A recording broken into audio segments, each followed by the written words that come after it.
What are the basic laws of nature? There are 12 universal laws, and you probably know about the law of attraction, but did you know there are 11 others that actually are quite needed in order for us to manifest and create in the way that we long to?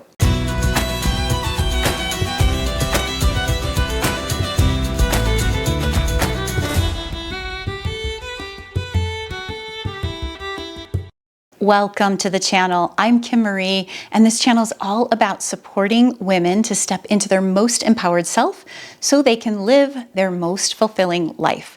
Now, in this video, I'm just going to briefly go through the 12 different laws of nature, the universal laws, share a brief description about them, and also share why they're so important to us in terms of living a life that feels empowering and fulfilling and meaningful.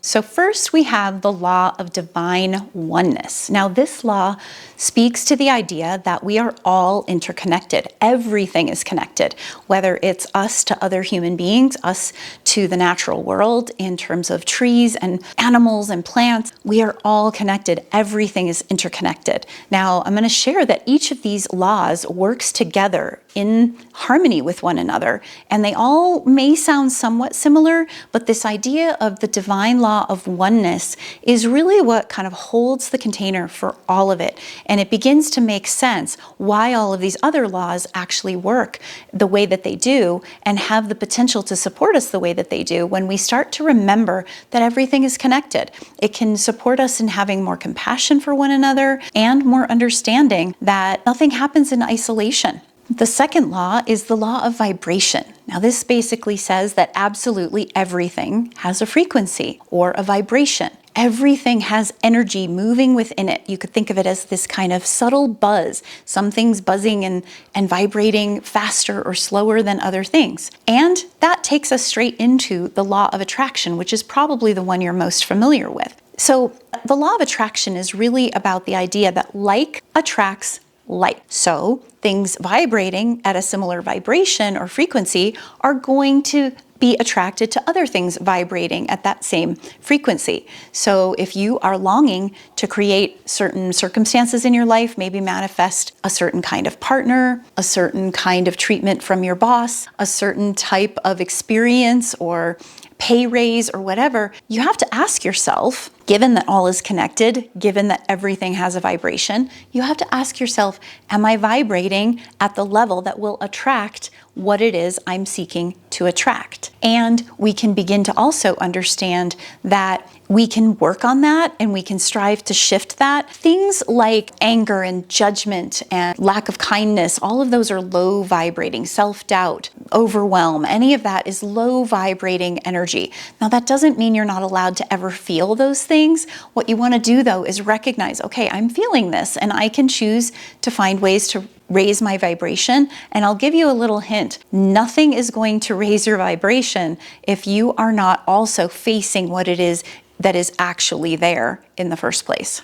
Now, I'm going to pause for just a second here to share with you that I put out a Sacred Nights of Winter journal every year, and this year's Sacred Nights of Winter journal is Living Aligned with Nature. And I'm going to be focusing on the 12 laws of nature, the 12 universal laws or principles. Each night of the Sacred Nights of Winter from December 24th to January 6th is connected with a month in the year ahead. And so each night we're going to study more deeply each of these laws and how to work with them so that you can create the kind of life that you want. And December, the Sacred Nights of Winter, the darkest nights of the year, this is one of the most potent times to do this work. So I hope you'll check that out. The link is in the description.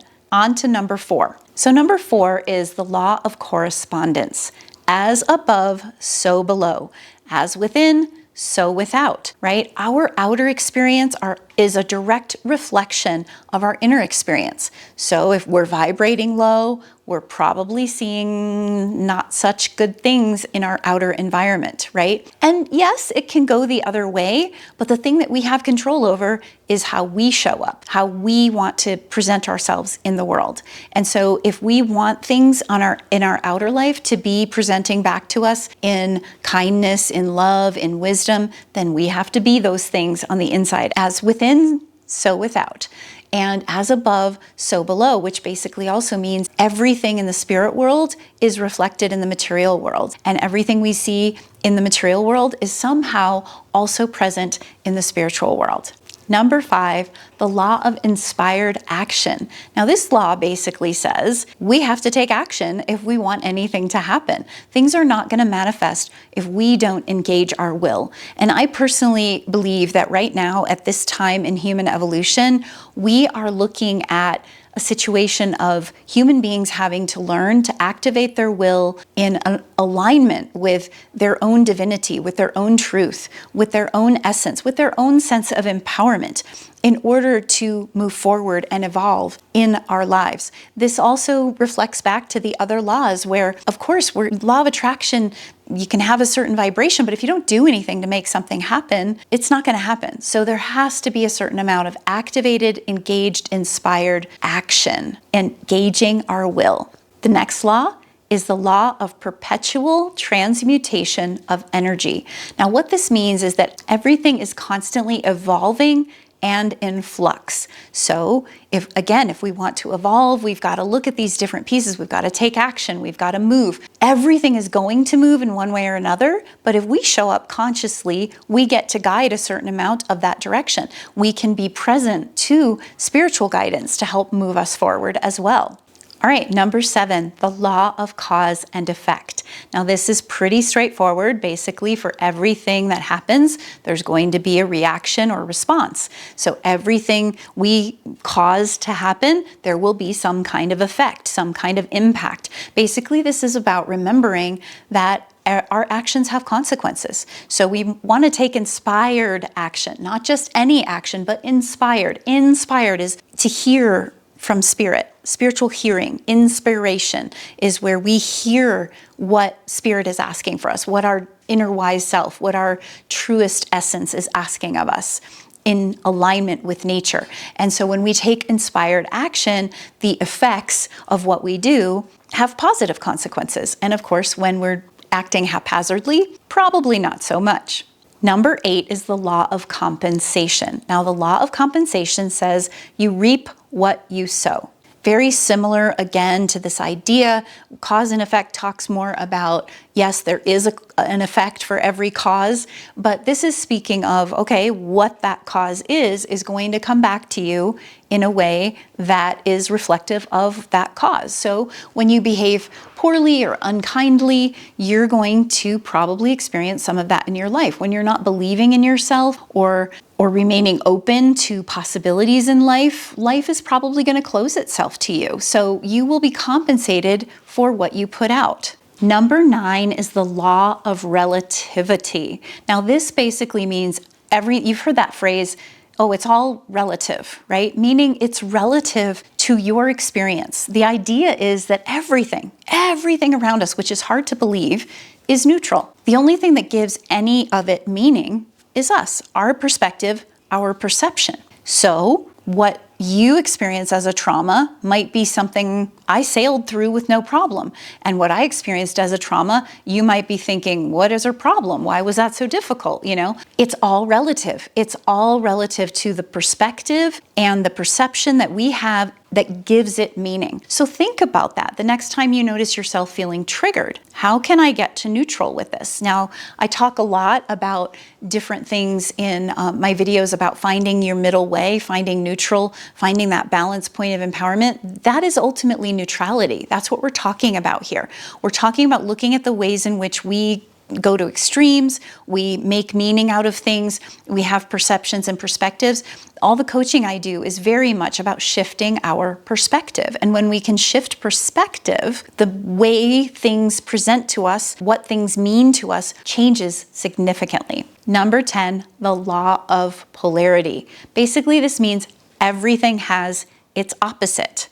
All right. So this idea that when you have light, you will have dark. When you have ups, you will have downs, right? You could even think of this in terms of this idea as above, so below. There's always going to be a reflection or a polarity or an opposite. Yin and yang are also opposites, you could argue, but everything will have its opposite, and our task in life is to understand and reconcile those opposites, to allow them to be both sides of the same coin. We have the opposites within us as well. We have them all within us. We might not act upon them, and that's great.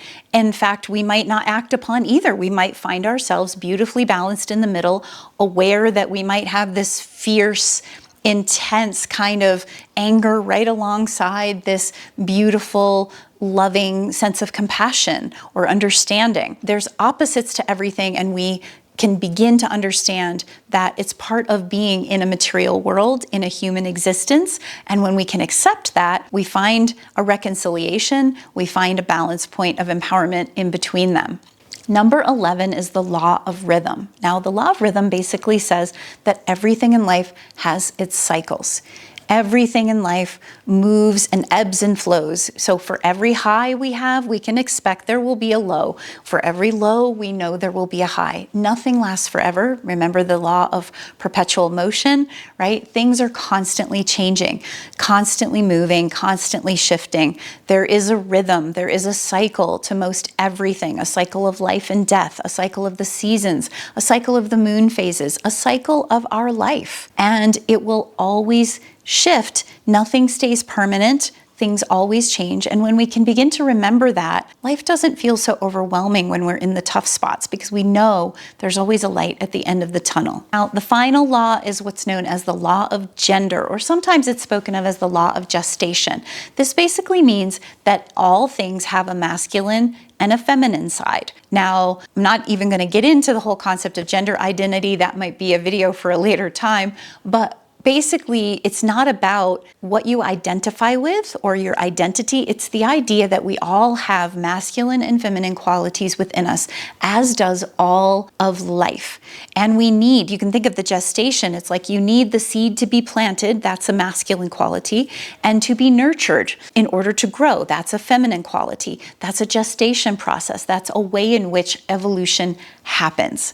So those are the 12 basic laws of nature, the 12 universal laws that I hope you are beginning to say, I might want to learn a little bit more about that. And I hope as a result, you'll check out my Sacred Nights of Winter journal and take a deep dive with me this winter to explore these laws of nature, how they live in you, how they can help you manifest and become the most empowered, highest potentialed self that you're capable of being.